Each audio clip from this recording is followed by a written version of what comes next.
अब करते हैं हम कुछ न्यूमेरिकल्स इसके ऊपर, रिफ्रैक्शन एट स्फेरिकल सरफेसेस। इससे पहले जो हमने पढ़ा एक फॉर्मूला हमारे सामने आया था। फॉर्मूला क्या था? फॉर्मूला ये था μ2 अपॉन में v माइनस μ1 अपॉन में u is equal to μ2 minus μ1 upon में r। ये हमने पढ़ा था। अब बात आती है कि सर एक हमें दे रखा है n की वैल्यू 1, एक हमें दे रखी है n की वैल्यू 1.5। इसमें से n1 किसको लिया जाए और n2 किसको लिया जाए?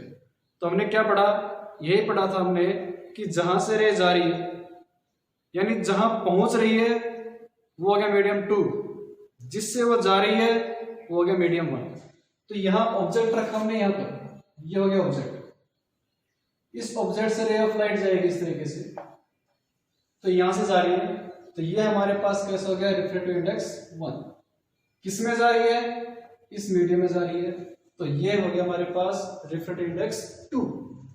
अब फॉर्मूला हमारे पास है μ2 अपॉन में v माइनस μ1 अपॉन में u is equal to μ2 minus μ1 upon में r। सबसे पहले इंपॉर्टेंट हमारे पास साइन कन्वेंशन। तो रे ऑफ लाइट जा रही है इस तरीके से, तो रे ऑफ लाइट जा रही है ऐसे, तो ये डायरेक्शन होगी पॉजिटिव और ये डायरेक्शन कैसे होगी? नेगेटिव। ये हो गया ओरिजिन। रे ऑफ लाइट की डायरेक्शन इस तरीके से, लेकिन u को मेजर करने के लिए मुझे जाना पड़ेगा ऐसे। रे ऑफ लाइट ऐसे जा रहा हूं मैं ऐसे, तो अपोजिट हो गए। इसका मतलब u हमारे पास कैसा हो गया? -30 सेंटीमीटर। अब रेडियस ऑफ कर्वेचर कितना दे रखा है? 10 दे रखा है।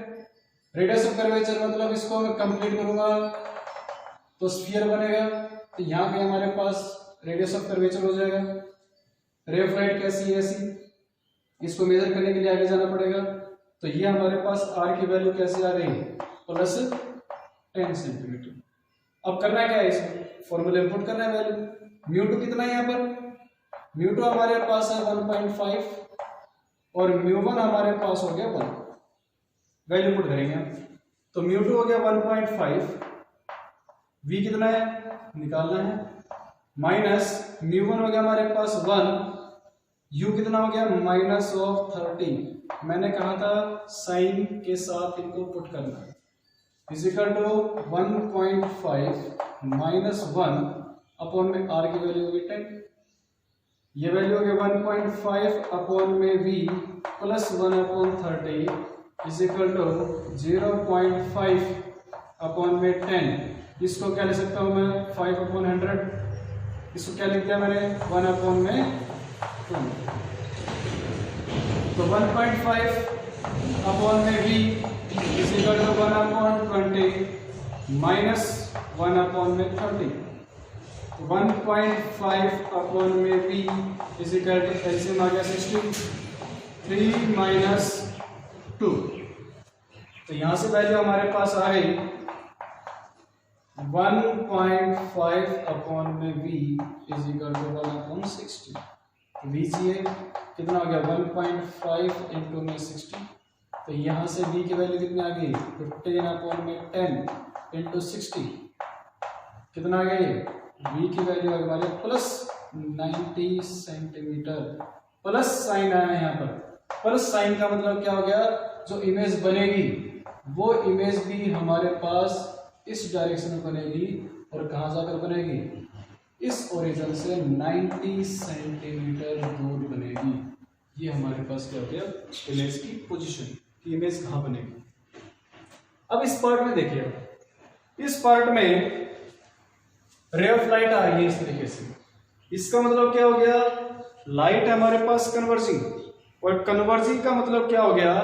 अब जो ऑब्जेक्ट होगा हमारे पास वो वर्चुअल होगा, यानी ये रे कैसे आ रही है? इस तरीके से आ रही है हमारे पास, लाइक दिस। हो गया यहां पर। अब कहां से आ रही है वो? इस मीडियम से आ रही है। इसकी वैल्यू 1 थी हमारे पास। कहां जा रही है? इसमें जा रही है। तो ये हमारे पास क्या हो गया? n1 हो गया। कहाँ गई, इसमें गई, तो ये क्या हो गया हमारे पास, tan 2 हो गया। अब फॉर्मूला हमें पता ही है, फॉर्मूला क्या है, μ2 अपॉन में v माइनस μ1 अपॉन में u is equal to μ2 minus μ1 upon में r। ये वैल्यू हमारे पास। अब सिंपली करना क्या है, वैल्यू पुट करनी है। μ2 कितना हो गया यहाँ पर, 2 है, v कितना है निकालना पड़ेगा, माइनस μ1 कितना है 1, u। अब इसमें जो u होगा, रे ऑफ लाइट कैसी है, यानी रे ऑफ लाइट की डायरेक्शन हो गई इस तरीके से, ये पॉजिटिव ये नेगेटिव, तो इसमें u होगा वो हमारे पास पॉजिटिव होगा, कितना है वो 40 सेंटीमीटर, ये क्यों है, इजिकल टू 2 माइनस 1 अपॉन में r।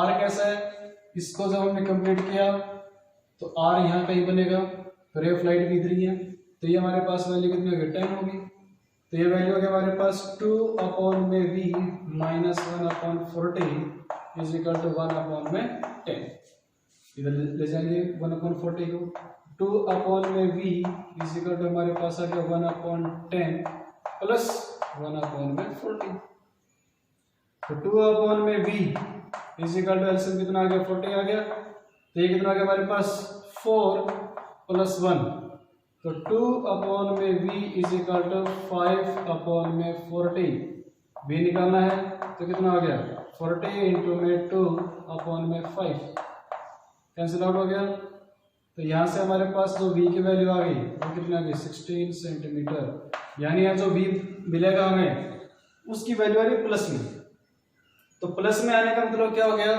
ये लाइट कन्वर्ज होके यहाँ इस तरीके से मिल जाएंगे, और ये हमारे पास क्या हो गया इस v की वैल्यू। आई होप आपको समझ में आया होगा। अगला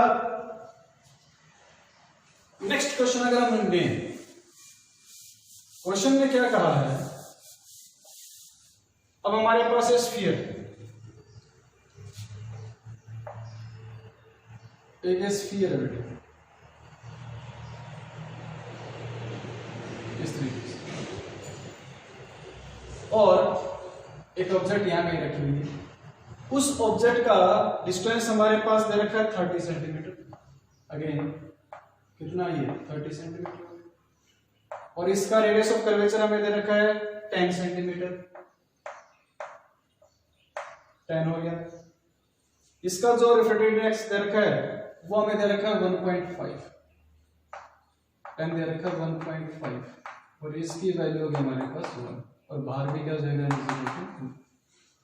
अब ध्यान से देखें हम, तो ये स्फीयर है, तो ये जो स्फीयर हमारे पास है इसको मैं दो हिस्सों में डिवाइड कर सकता हूं इस तरीके से, एक पार्ट तो ये हो गया, एक पार्ट हमारे पास इस तरीके से, एक पार्ट हमारे पास ये हो गया, तो यहां पर रे ऑफ लाइट इंसिडेंट हुई सपोज इस तरीके से, अगर रे ऑफ लाइट इंसिडेंट हो रही है तो फॉर्मूला हमें पता ही है, फॉर्मूला क्या था हमारे पास कि μ2 अपॉन में v माइनस μ1 अपॉन में u is equal to μ2 minus μ1 upon में r। μ2 कितना हमारे पास 1.5 है, μ1 कितना हमारे पास 1 है, u कितना है, रे ऑफ लाइट इस तरीके से जा रही है तो ऐसे गई, तो ये पॉजिटिव, इधर हमारे पास क्या हो गया नेगेटिव हो गया, तो इधर पॉजिटिव का मतलब क्या हो गया, यहाँ पर u हो गया -30 सेंटीमीटर, और जो r हमारे पास है वो कितना हो गया 10 सेंटीमीटर, वैल्यू पुट करेंगे हम, तो 1.5 अपॉन में v -1 अपॉन में -30 is equal to 1.5 minus 1 upon में r की वैल्यू कितनी है यहाँ पर 10 होगी, तो यहाँ से हमारे पास वैल्यू होगी 1.5 अपॉन में v प्लस 1 अपॉन में 30 इज इक्वल टू, ये वैल्यू कितनी आ गई 0.5 अपॉन में 10, ये इसको क्या लिख सकता हूँ मैं 1 अपॉन में 20, तो 1.5 अपॉन में v is equal to 1 upon 20 minus 1 upon 30 तो 1.5 अपॉन में v is equal to LCM आ गया 60। तो कितना वैल्यू आ गया हमारे पास ये 3 माइनस 2। तो यहां से हमारे पास 1.5 upon v is equal to 60। तो यहां से v कितनी हो जाएगी 1.5 इंटू में 60, जो कितनी वैल्यू आ रही थी 90 सेंटीमीटर। निकाला था पहले हमने। अब v आया 90 सेंटीमीटर। 90 सेंटीमीटर का मतलब क्या हो गया, यहां से जो हमारे पास v आया वो इस तरीके से आ रहा है और यहां कहीं जा करके, क्योंकि ये हमने इस सरफेस के लिए किया था तो ओरिजिन हो गई, तो यहां से जो डिस्टेंस होगा वो हो जाएगा 90 सेंटीमीटर, ये होगा। लेकिन अब बात हो रही है सेकंड सरफेस की। ये तो सरफेस 1 था। अब सेकंड सरफेस के ऊपर ये लाइट इस तरीके से जा रही है बेटे, लाइट ऐसे जा रही है इस तरीके से, ये डायरेक्शन हो गई। अब डायरेक्शन ये है तो हमें क्या लगेगा, अब ये जो v1 बनी इसका नाम मैंने क्या दे दिया v1। ये जो v1 है ये ऑब्जेक्ट की तरह काम करेगी। किसके लिए, इस सरफेस के लिए। तो इस सरफेस के लिए मेजरमेंट हमारे पास इस पोल से होगा, यहां से होगा हमारे पास मेजरमेंट। तो 10 ये था, 10 ये हो गया हमारे पास। तो 20 इस 90 में से 20 तो सेपरेट हो गए। ये जो डिस्टेंस बचा वो कितना आ गया 70 सेंटीमीटर आ गया, क्योंकि 10 सेंटीमीटर रेडियस ऑफ कर्वेचर है तो डायमीटर कितना हो गया हमारे पास 20 हो गया। डिस्टेंस कितना आया था इस ओरिजिन से 90, बच गया कितना 70 बच गया। अब ये जो ऑब्जेक्ट है ये कैसा हो रहा है, वर्चुअल की तरह काम कर रहा है।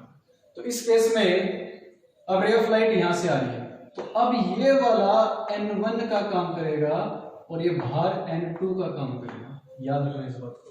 तो इस केस में n1 हमारे पास कितना है 1.5, n2 कितना हमारे पास 1 है, u कितना है, रे ऑफ लाइट ऐसे आ रही है तो प्लस का 70 सेंटीमीटर, और r की वैल्यू क्या हो जाएगी इसमें, r रे ऑफ लाइट ऐसे है इस तरीके से, बट r इस रेडियस ऑफ कर्वेचर का इधर है, तो r की वैल्यू हो जाएगी -10 सेंटीमीटर। अब करना क्या है, पुट करनी है value μ2 upon v minus μ1 upon u is equal to μ2 minus μ1 upon में r। वैल्यू पुट करेंगे हम। तो μ2 कितना है यहाँ पर 1 है, v निकालना है, माइनस μ1 कितना है 1.5, u कितना हो गया 7 is equal to 1 minus 1.5 upon में r की वैल्यू कितनी है -10। तो 1 upon v is minus 1.5 upon में डेसिमल डालेंगे हम, कितना हो गया 700 हो गए, माइनस 0.5 अपॉन में -10, माइनस माइनस कैंसिल आउट हो गया। तो 1 अपॉन v माइनस 5 से कैंसिल आउट कर दो इसको, तो 5 से करेंगे तो कितना हो जाएगा हमारे पास 3 अपॉन में 140 इज इक्वल टू कितनी वैल्यू होगी 1 अपॉन में 20। अब v चाहिए तो 1 अपॉन v किसके इक्वल हो जाएगा 1 अपॉन 20 प्लस 3 अपॉन में 140, ये वैल्यू आ गया हमारे पास। अब इतना आने के बाद जब मैं इसको आगे सोल्व करूंगा, इसको जब हमने आगे सोल्व किया तो यहां से हमारे पास क्या वैल्यू आ गई 1 upon v is equal to LCM कितना आ गया यहाँ पर 140, ये कितना हो जाएगा 7 प्लस 3, तो 1 अपॉन v कितना आ गया 10 अपॉन में 140, तो v हो गया हमारे पास 140 अपॉन में 10, यानी कि v की वैल्यू कितनी आ गई 14 सेंटीमीटर। आंसर आया प्लस में, तो प्लस का मतलब क्या हो गया, ये यहां से जब रे ऑफ लाइट बाहर आएगी तो जब बाहर आई तो ये इस तरीके से पहले क्या हो जाएगी कन्वर्स हो जाएगी, इस तरीके से यह हमारे पास क्या बन जाएगी इमेज बन जाएगी। आई होप आपको ये समझ में आया होगा। एक क्वेश्चन और करते हैं हम, पहले इसको आप नोट करिए फिर अगला क्वेश्चन करते हैं।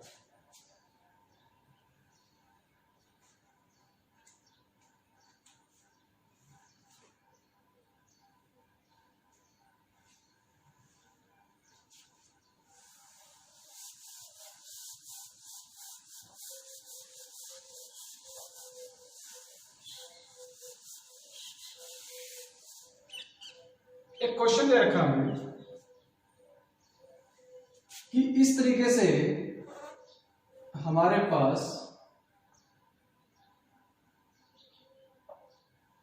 एक स्फेरिकल सरफेस, ये अब यहां पर जो रिफ्रैक्टिव इंडेक्स है वो हो गया μ1, यहां इसका जो हो गया वो हो गया μ2 और यहां पर हमारे पास हो गया μ3। कंडीशन क्या है? कंडीशन ये दे रखी है हमें कि μ3 is greater than μ2 is greater than μ1। ये कंडीशन हमें गिवन है कि जो रिफ्रैक्टिव इंडेक्स है μ3 का वो सबसे ज्यादा है μ2 से और μ1 से। और इसमें क्या बोला गया है कि रे ऑफ लाइट आ रही है इस तरीके से, यानी इन्फिनिटी से क्या हो रहा है, रे ऑफ लाइट आ रही है लाइक दिस, ऐसा। और ये जो दो स्फेरिकल सरफेसेस हैं, एक ये हो गया अंदर वाला और एक बाहर वाला, इन दोनों का रेडियस ऑफ कर्वेचर हमें r दे रखा है, यानी जो रेडियस ऑफ कर्वेचर है वो हमें दे रखा है r। ये गिवन है। निकालना क्या है इसके अंदर, find the focal length of the lens. जो लेंस दे रखा है इसे क्या निकालनी है, फोकल लेंथ निकालनी है। The radius of curvature of both the surfaces are equal to capital R, कि इनके जो रेडियस ऑफ कर्वेचर है वो कितने दे रखे हैं, कैपिटल R हमें गिवन है। ये क्वेश्चन है, तो इसको करेंगे क्या? तो सबसे पहले बात, यहां पर दो सरफेस है तो इसको मैंने क्या मान लिया, सरफेस 1, इसको क्या मान लिया मैंने, सरफेस 2। यानी यहां पर हमारे पास दो सरफेसेस हो गए, और दो सरफेस हो गए तो क्या होगा इसमें, अब रे आ रही है इन्फिनिटी से, तो फॉर्मूला हमारे पास था μ2 अपॉन में v माइनस μ1 अपॉन में u is equal to μ2 minus μ1 upon में क्या था, r। ये फॉर्मूला था हमारे पास। अब बहुत इंपॉर्टेंट बात क्या है इसके अंदर, इंपॉर्टेंट ये है कि यहाँ पर μ2 यहां से रे आ रही है, इसमें जा रही है, तो ये हमारे पास हो गया μ2 जो कि μ2 है, μ1 हमारे पास μ1 ही है, और u रे आ रही है इन्फिनिटी से, रे कहां से आ रही है, इन्फिनिटी से, r हमें r दे रखा है। तो देखो, तो फॉर्मूले पुट करेंगे हम, μ2 अपॉन में v माइनस μ1 अपॉन में इन्फिनिटी, क्योंकि रे कहां से आ रही है, इन्फिनिटी से आ रही है, माइनस लगा दो, इस रे से आ रही है, डायरेक्शन हमारे पास ये होगी, is equal to μ2 minus μ1 upon में क्या हो गया, r। तो 1 अपॉन इन्फिनिटी क्या होता है बेटे, 0 होता है, 1 upon infinity is equal to 0। तो यहां से हमारे पास क्या वैल्यू आ गई, μ2 अपॉन में v1, इसको क्या बोलेंगे, v1 बोलेंगे, is equal to μ2 minus μ1 upon में r। एक इक्वेशन आ गया हमारे पास। इक्वेशन क्या हो गई, इस सरफेस के लिए इक्वेशन आ गई। अब निकालेंगे फॉर सेकंड सरफेस। अब सेकंड सरफेस के लिए जब करेंगे हम, तो सेकंड सरफेस में क्या होगा, ये जो हमारे पास v1 आई यहां पर, ये किसके इक्वल हो गई, ये v1 हमारे पास हो गया μ2r अपॉन में μ2 माइनस μ1, ये वैल्यू होगा इक्वेशन नंबर 2। इस सरफेस के लिए जब करेंगे हम, तो अगेन फॉर्मूला क्या हो जाएगा हमारे पास, फॉर्मूला हो जाएगा μ2 माइनस μ1, μ2 अपॉन में v माइनस μ1 अपॉन में u is equal to μ2 minus μ1 upon में r। अब यहां पर ये इस सरफेस में हमारे पास लाइट जाएगी, यानी इस सरफेस से क्या हुआ हमारे पास, रे ऑफ लाइट इंसिडेंट हो गए, यहाँ कहीं मिलेगी हमारे पास। अब यहाँ पर जो μ2 होगा वो किसके बराबर हो गया, μ3 के, क्योंकि लाइट अब यहाँ आ रही है, और जो μ1 होगा वो किसके बराबर हो जाएगा, μ2 के इक्वल हो जाएगा बेटे। और ये जो v1 है ये ऑब्जेक्ट का काम करेगा इसके लिए, v1 किसका काम करेगा, फॉर ऑब्जेक्ट का काम करेगा। तो यहाँ पर वैल्यू पुट करेंगे हम, तो ये हो गया हमारे पास μ2 कितना हो गया, μ3 अपॉन में v2 माइनस μ1 कितना है यहाँ पर μ2 अपॉन में u। ये जो u है वहां पर हमारे पास क्या हो जाएगा, v1 हो जाएगा, is equal to μ3 minus μ2 upon में क्या हो गया r, क्योंकि दोनों सरफेसेस के लिए हमारे पास रेडियस कर्वेचर कितना हो गया, r हो गया। अब इक्वेशन नंबर ये हमारे पास कितनी हो गई, 3। हम क्या करेंगे, इनको ऐड कर देंगे, किस किस को, इस इक्वेशन को इस इक्वेशन को, यानी कि ऐड इक्वेशन नंबर 1 एंड 3। क्यों किया हमने ऐसा, क्योंकि ये हमारे कंबाइंड दे रखा है, ये सरफेस हमें दे रखा है कैसा है, कंबिनेशन दे रखा है दोनों का, इसलिए इन दोनों क्या करेंगे, ऐड करेंगे। हम ऐड करेंगे तो हमारे पास क्या हो जाएगा, μ2 अपॉन में v1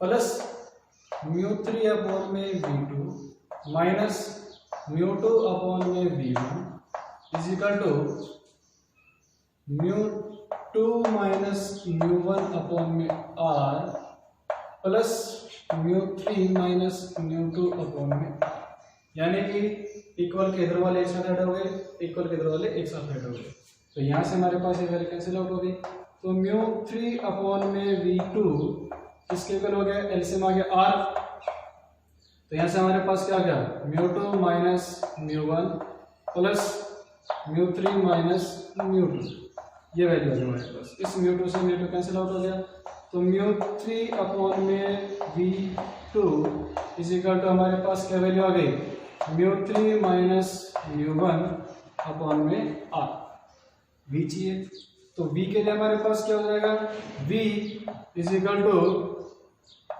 μ3 r अपॉन में μ3 माइनस μ1।